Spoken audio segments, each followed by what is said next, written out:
अब तक हमने जाना कि परम आत्मा क्या है, वो कहाँ रहती है और अनुभव में क्यों नहीं आती। उसके बाद हमने जाना कि सत्य को यानी आत्मा को जानने की इच्छा क्यों नहीं जगती।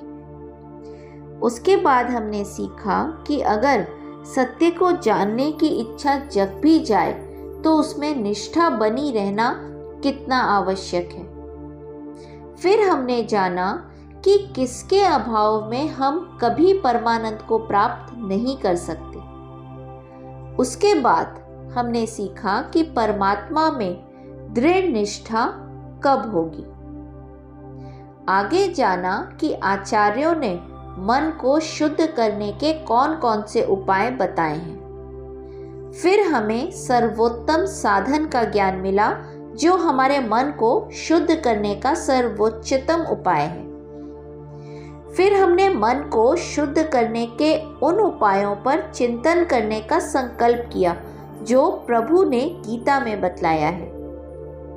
फिर हमने सीखा कि मन के षट विकार क्या हैं और ये भी जाना कि इनका प्रभाव कब दृष्टिगोचर होता है। उसके बाद हमने देखा कि मन की अशुद्धियां किसे सताती हैं। फिर हमने दुख के वास्तविक कारण को जाना।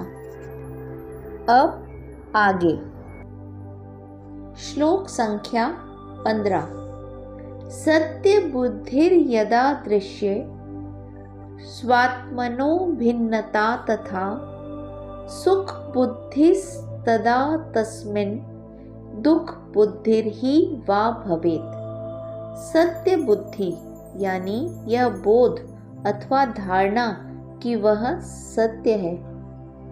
यदा यानी जब, दृश्य दृश्य में, स्वात्मनः स्वयं से ही, भिन्नता यानी पृथक या अन्य होना, तथा और सुख बुद्धि ही ऐसी धारणा कि वह सुख या आनंद प्रदान करता है।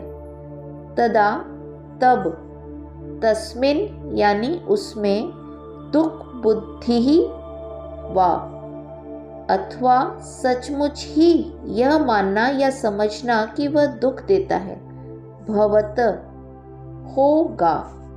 अर्थात जब हमारी धारणा यह होती है कि यह दृश्यमान जगत सत्य है और मुझसे भिन्न है, तभी यह भाव उपजेगा कि संसार हमें सुख या दुख देता है। जगत के प्रति हमारी धारणा यह होती है कि वह हमसे भिन्न एक अलग सत्ता है, पृथक सत्ता है और उसे हम पूर्णतः सत्य मानते हैं। हमारे लिए तो प्रत्यक्ष जो दिखता है वही सत्य का प्रमाण है। इसलिए हमारी धारणा ऐसी बन जाती है कि कुछ चीजें हमारे आनंद का कारण हैं, चाहे वे निष्क्रिय भौतिक वस्तुएं हों, अर्थ हो, शक्ति हो या व्यक्ति हो। इन वस्तुओं के प्रति हमें राग द्वेष का भाव भी होता है।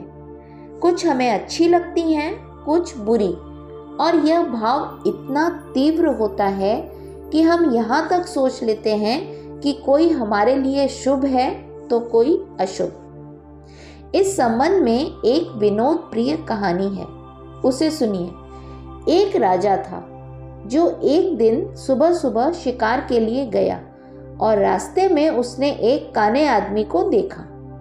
थोड़े समय बाद ही राजा घोड़े पर से गिर गया और उसके पैर में मोच आ गई। राजा दुर्घटना से विचलित हो उठा और काने आदमी को कोसने लगा, क्योंकि उसकी समझ से काना आदमी का दिखाई पड़ना उसके लिए अशुभ कारक हुआ। राजा ने उस आदमी को बंदी बनवा दिया और फिर उसे फांसी की सजा सुना दी गई। जब फांसी की सारी तैयारी पूरी हो गई तो काने आदमी से पूछा गया कि उसकी अंतिम इच्छा क्या है। उसने कहा कि वह राजा के दर्शन करना चाहता है। उसके इस निवेदन पर सभी को बड़ा आश्चर्य हुआ, किंतु उसका आग्रह मान लिया गया और उसे राजा के सामने ले जाया गया। राजा के और उसके बीच में एक बड़ा सा पर्दा डाल दिया गया।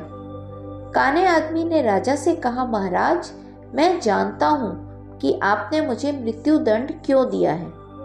राजा ने उत्तर दिया कि तुम अशुभ कारक हो, क्योंकि सुबह मैंने तुमको देखा तो मेरे पैर में मोच आ गई। इस पर उस आदमी ने कहा, महाराज, उस दिन सुबह आपने मुझे देखा तो आपके पैर में मोच आ गई, परंतु मैंने आपको देखा तो मेरी मृत्यु आ गई। अब आप ही बताएं कि कौन अधिक अशुभ कारक है। तब राजा को एकदम से अपनी भूल समझ में आ गई और उन्होंने उस आदमी को मुक्त कर देने का आदेश दे दिया। इसी प्रकार भले ही यह पूरा जगत हमारे सामने है, दिखाई पड़ता है, पर फिर भी इसके किसी भी वस्तु को हम ऐसे कैसे चुन लेते हैं और विश्वास करने लगते हैं कि यही वस्तु हमें सुख दे सकती है, ये वस्तु हमें दुख देती है। इसके बाद हम कोई दूसरी वस्तु ऐसी चुनते हैं और उसके संबंध में भी ऐसे ही सोचते हैं। तो इस प्रकार भविष्य में किसी न किसी प्रकार की सुख प्राप्ति करने की कल्पना में हम अपने शाश्वत आनंद, निरंतर सर्वदा विद्यमान अपने आत्म तत्व की उपेक्षा कर देते हैं, उसे नजरअंदाज करते हैं।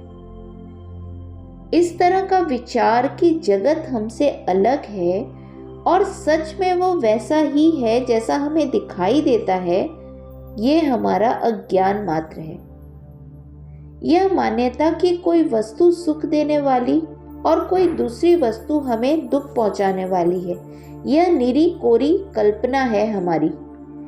यदि कोई वस्तु अपने आप में आनंद का कारण होती तो वह सबको समान रूप से आनंद ही देती। सुख और दुख देना वस्तु का अपना गुण नहीं होता, परंतु वस्तु में इन गुणों को देखना व्यक्ति के मन का गुण है।